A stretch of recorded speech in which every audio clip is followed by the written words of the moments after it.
Aórtica. Lo mismo ocurre que a nivel mitral, ¿ya? Fundamentalmente nosotros vamos a tener lesiones que van a condicionar estenosis aórtica, o sea, una disminución en el diámetro del aparato valvular a nivel aórtico, lo cual va a provocar una estrechez, y esa estrechez va a condicionar como consecuencia una dificultad, un paso más dificultoso de la sangre de lo que es el ventrículo izquierdo hacia la aorta.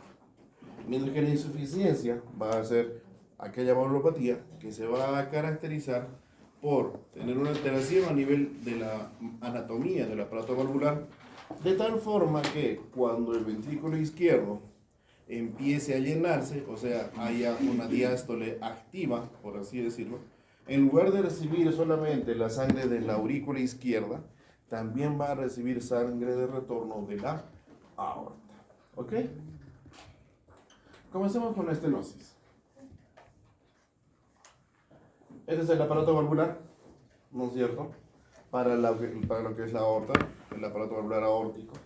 Nosotros ya entendemos que cada vez que hace sístole el ventrículo izquierdo, la sangre sale por la aorta, fisiológicamente, ¿no es cierto? Sin ninguna dificultad.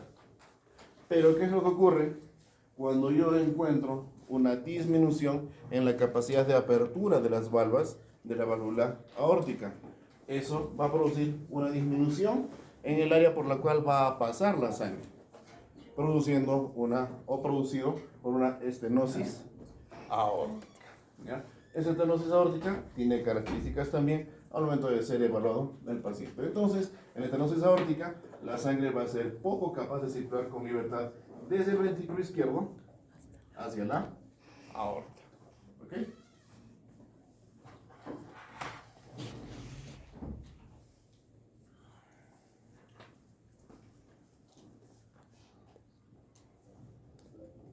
Las causas más frecuentes de lo que es estenosis aórtica, ¿ya?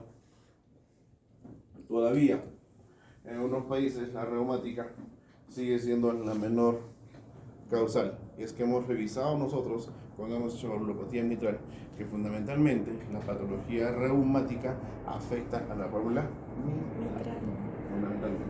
Clasificaciones en la mayor parte de los casos, las cuales van a ir incrementando en su frecuencia a medida que la edad del paciente vaya aumentando. Las congénitas un poquito menos frecuentes que las clasificaciones y las reumáticas mucho menos, ¿ok? Pero siempre se va a dar. Otras ya son alteraciones un poco más difíciles de determinar, como la ortonicúspide o los estados postendocarditis, etc. ¿Ya? Pero fundamentalmente estos son los agentes causales para la estenosis aórtica.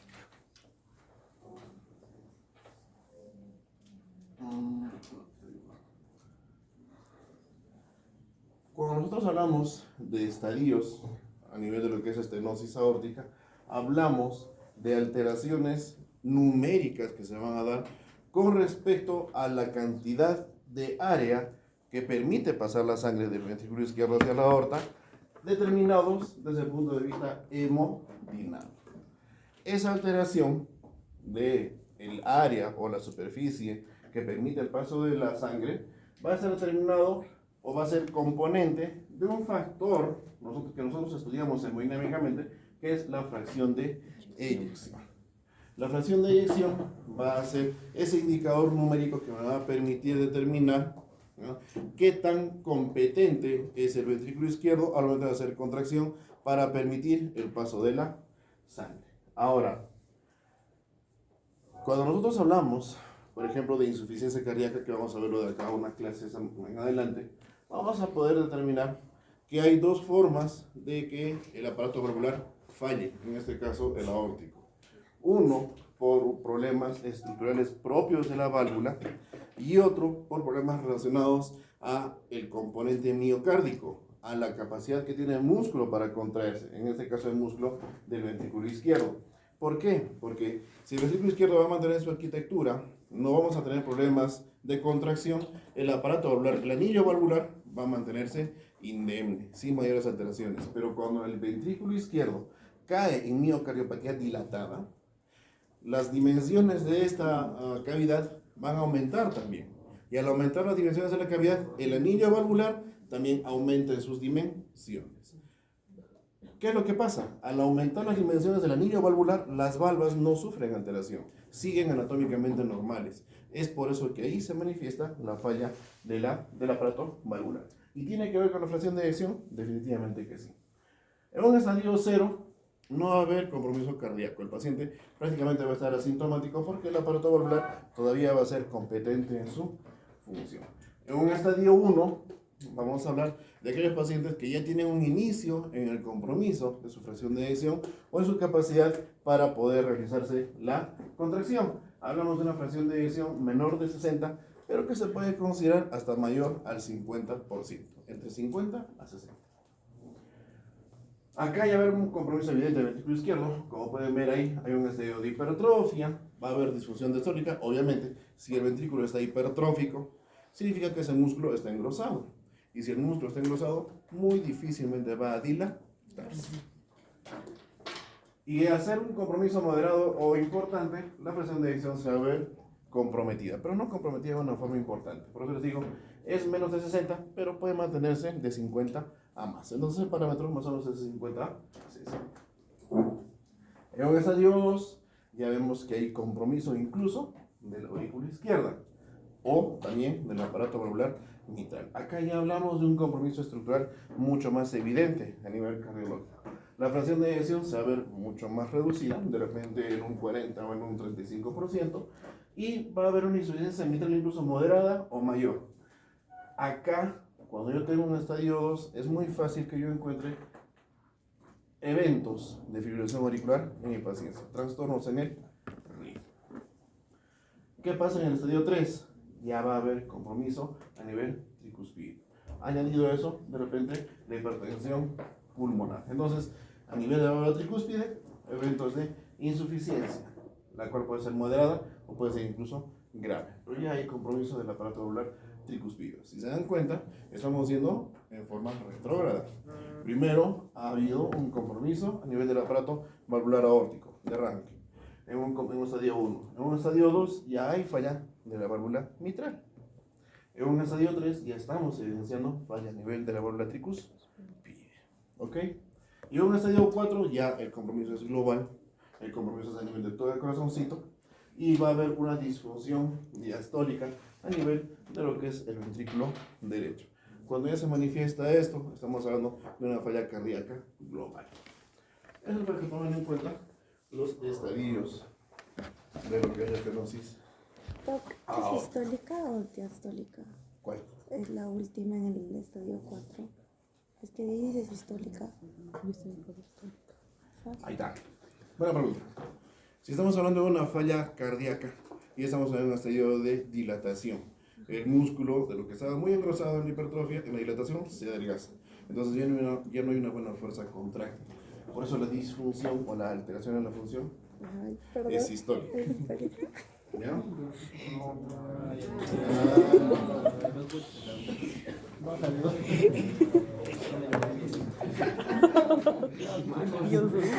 Envidioso. ¿Por qué son así? Hombre. Espérate. No estoy en pausa. Gracias. Ya fue.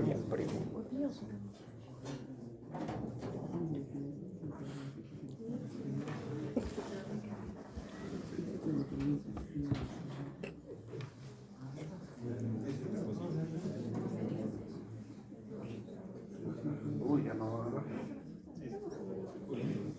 Ciérrenlo. Qué raíces. Paradójico del segundo ruido cardíaco. Ya, explicamos.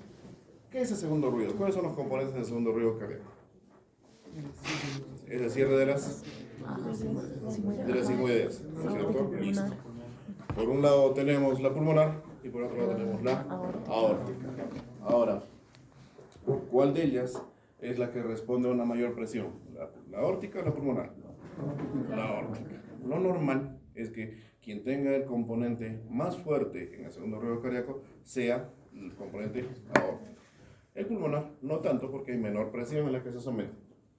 Cuando nosotros hablamos de un desdoblamiento paradójico, va a consistir en que va a hacerse mucho más evidente esta diferencia entre lo que es el componente aórtico y el componente pulmonar. A eso se refiere con el desdoblamiento. Pero a pesar de que se desdobla, va a haber disminución en la intensidad de este segundo ruido. No va a ser tan bien audible como cuando estamos a lo que estamos acostumbrados. Ojo, acá ya puede aparecer un cuarto ruido. Estenosis aórtica puede presentar ya un cuarto ruido. Y característicamente su pulso va a ser un valvus talus.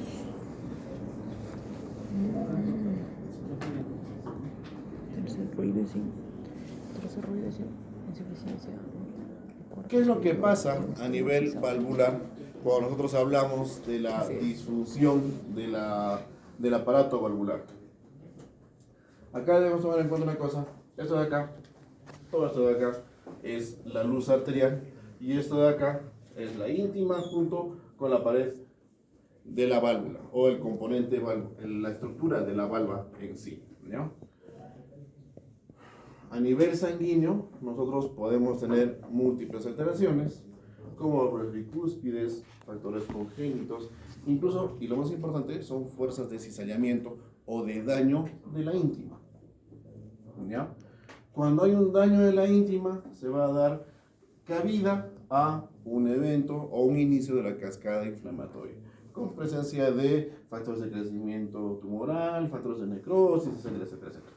Acá se va a dar la formación de macrófagos, ¿ya? Los cuales van a empezar a destruir lo que es la estructura en sí de la valva, de una de las valvas del aparato valvular, ¿ya? Van a haber acumulación de tejidos fibrosos, incluso la formación de fibroblastos, degenerando estos en osteoblastos, ¿ok? Entonces, ¿qué es lo que se va a dar? Esta degeneración va a consistir fundamentalmente en eventos de calcificación. Hace que la estructura de la valva se altere totalmente. Cuando ya estamos en una alteración de la forma, encontramos aspectos que van a coadyuvar a este evento, que son edad y sexo. A mayor edad, mayor posibilidad de que esto se presente. Sexo femenino, mayor posibilidad de que esto se presente. Aumento a nivel de lo que son los lípidos séricos, eventos de presión arterial que no son adecuadamente controlados, pacientes que tienen antecedentes de diabetes o un síndrome metabólico que está en manejo, y el tabaquismo. ¿Ok? El tabaquismo. Todos estos favorecen una mayor degeneración de la valva y producen una enfermedad terminal que es prácticamente una colección, una calcificación que se va a dar en la íntima del aparato valvar, produciendo su disfunción.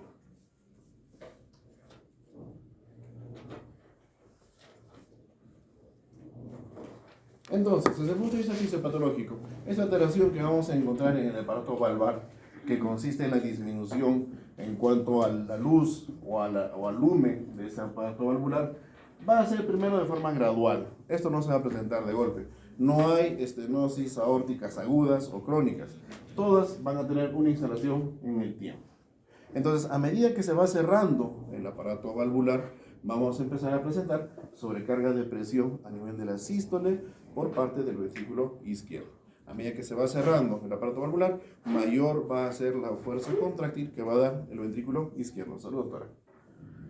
Añadido a eso, como consecuencia, va a haber un estrés parietal, un estrés a nivel de lo que es el músculo del ventrículo izquierdo. Va a haber un aumento en ese estrés, lo que va a condicionar una hipertrofia, inicialmente concéntrica. Lo que ya tenemos claro ese concepto. Lo concéntrico significa que no se altera el tamaño de la válvula, de la cavidad. El ventrículo izquierdo mantiene sus dimensiones por fuera, pero por dentro ese grosor compromete el volumen que va a ingresar hacia el ventrículo. Al ser más grueso va a disminuir la cavidad y por ende la cantidad de volumen que va a ingresar. Esta hipertrofia concéntrica lo que busca o regresar a lo fisiológico o normalizar ese estrés parietal, haciendo que la contractilidad se conserve. Pero ya está en un estadio hipertrófico, ya estamos en una hipertrofia concéntrica. Al no haber un manejo adecuado, al seguir la historia de la enfermedad, la progresión de la estenosis aórtica continúa, ¿ya? Y eso va a producir fallas a nivel del mecanismo compensatorio, se va esta contractilidad que es preservada y se aumenta la poscarga.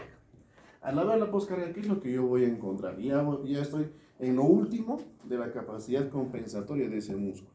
que estaba totalmente hipertrófico. Ahora empieza a degenerarse la capa muscular y empieza a hacerse más angosta y empieza a caer la miocardiopatía dilatada. Reducción contráctil del miocardio. Ya no puede contraerse porque está empezando a adelgazarse esa pared. Y por ende, dilatación del ventrículo. Ese ventrículo ya no es compacto, ya no es músculo, se convierte en una bolsita nada más. Lo cual va a condicionar disfunción sistólica. Si yo veo que el ventrículo está muy dilatado, va a haber disfunción sistólica. Si yo veo que el ventrículo está poco dilatado, es porque si la dilatación es mucho menor, todavía va a responder o a haber fuerza contráctil. Pero en este caso no, ya la disfunción sistólica del ventrículo izquierdo está instalada. Cuando eso pasa, ya empieza a haber clínica o manifestaciones de lo que es falla cardíaca. Entonces, ¿qué es lo que debemos tomar en cuenta? Una vez que yo determine que mi paciente está haciendo estenosis aórtica, si no manejo rápido, voy a encontrar momentos en los cuales, o un evento en el cual, ese ventrículo izquierdo va a empezar a contraerse, queriendo compensar. Cuando está hipertrófico, todavía es controlar la enfermedad y yo puedo revertir en cierta forma la situación del daño cardíaco. Pero cuando ya estoy en miocardiopatía dilatada, no hay vuelta atrás. Ese corazón, al menos esa cavidad, ya falló. E inexorablemente va a condicionar la falla de las válvulas que están antes de él y también de las cavidades que están antes del ventrículo izquierdo. ¿Ok? Muy bien. ¿Y cómo fue diagnóstico? Igual, tenemos las tres formas de diagnóstico, lo que es el EKG, la radiografía de tórax y el ecocardio. Si yo estoy viendo estenosis valvular, debo buscar signos de hipertrofia a nivel de ventrículo izquierdo. ¿Y dónde evalúo ventrículo izquierdo? Evalúo ventrículo izquierdo en lo que son cavidades izquierdas, B4, B5, B6. Veamos acá. En B4, B5, B6 veo los componentes R muy picudos, B5 y B6. ¿Ok? Ya habíamos mencionado que del complejo QRS, el segundo componente, lo que es la segunda parte del componente R y el componente S, son potestad del ventrículo izquierdo. Ahí está. Eso es lo que yo voy a encontrar característicamente. Añadido a eso, las S profundas en V1, V2, como respuesta a estos componentes S que son picudos, ¿ya? Esto ya mejor no les explico de esa manera. Rectificación del ST. El ST no se supra ni se infradesnivela, pero ustedes pueden ver que hay una tendencia a la horizontalización. ¿Ya? En algunos casos podemos encontrar la inversión de la onda T, como dice. ¿Ya? Pero lo más importante, lo que yo debo encontrar en un paciente con estenosis aórtica, es este hallazgo de los componentes R.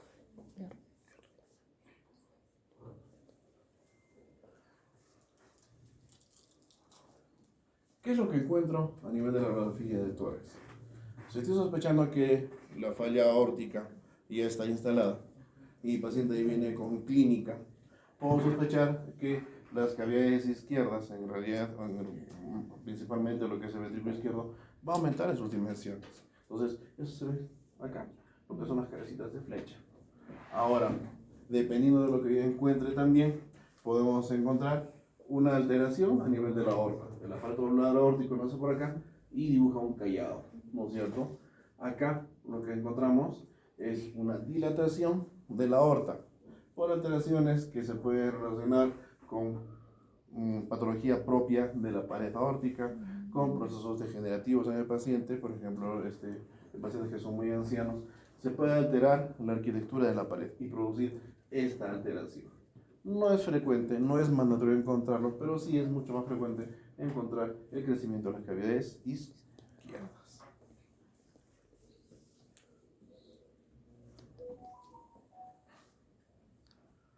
Y a nivel del ecocardio, ¿no es cierto? Lo que encontramos acá tenemos el ventrículo derecho, el ventrículo izquierdo y la aorta. ¿Se dan cuenta que parecen dos pelotitas? Sí. Ese aparato valvular no es normal. Porque cuando uno evalúa el aparato valvular de cualquier tipo a nivel del ecocardio, son como láminas. Son como papeles que... ¿Ustedes alguna vez han visto lo que el papel pasa cuando sopla mucho viento?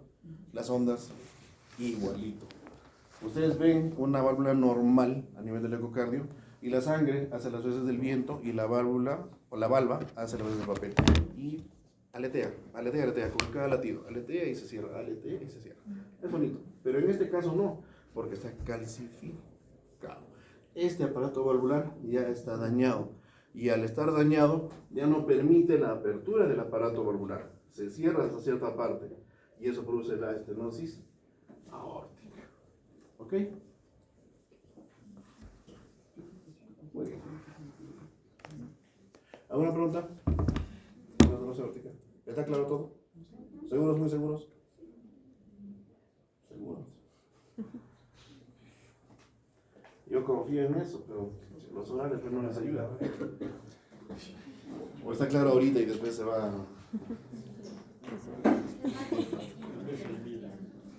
Ese es el problema.